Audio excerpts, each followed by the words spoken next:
Assalamualaikum warahmatullahi wabarakatuh. Apa kabar anak-anak? Semoga kalian semua dalam keadaan sehat walafiat dan dalam lindungan Allah Subhanahu wa taala. Amin ya rabbal alamin. Ketemu lagi di semester 2 bersama saya Ibu Reni Purnamawati SPD dalam memberikan layanan bimbingan dan konseling. Kali ini Ibu memberikan layanan tentang mengatasi kejenuhan dalam belajar. Tujuan layanan yang pertama, mengidentifikasi berbagai macam penyebab kejenuhan dalam belajar. Yang kedua, menjelaskan bagaimana cara mengatasi kejenuhan dalam belajar. Yang ketiga, mengklasifikasi berbagai macam perilaku yang menunjukkan sikap jenuh dalam belajar. Yang keempat, menganalisis teknik yang sesuai untuk mengatasi kejenuhan dalam belajar. Penyebab kejenuhan belajar. Menurut Kaplan, kejenuhan belajar dapat melanda siswa apabila ia telah kehilangan konsolidasi salah satu tingkat keterampilan tertentu sebelum siswa sampai pada tingkat keterampilan berikutnya.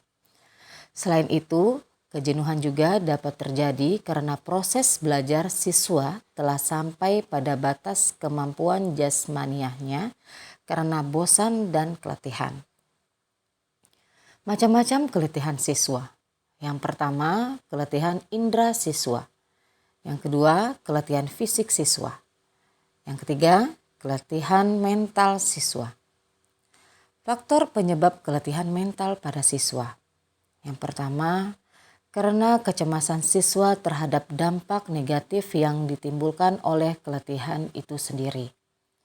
Yang kedua, karena kecemasan siswa terhadap standar keberhasilan bidang studi tertentu yang dianggap terlalu tinggi, terutama ketika siswa merasa bosan mempelajari bidang-bidang studi tadi.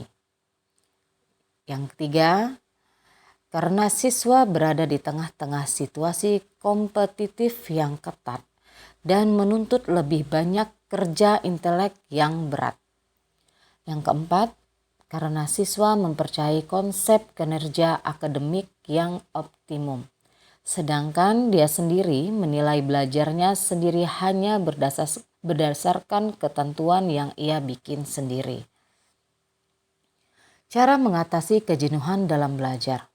Yang pertama, melakukan istirahat dan mengkonsumsi makanan dan minuman yang bergizi dengan takaran yang cukup.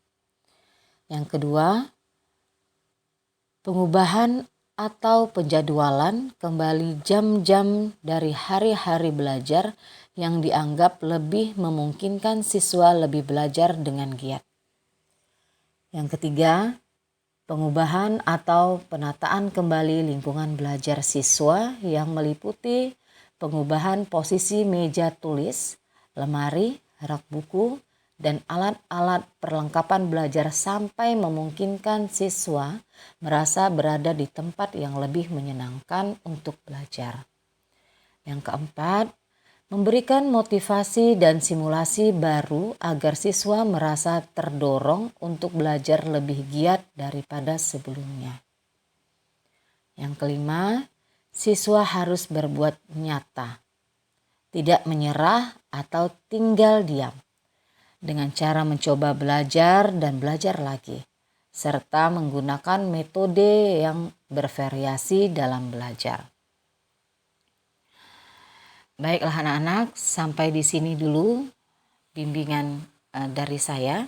Sampai ketemu di materi berikutnya. Sekian dan terima kasih.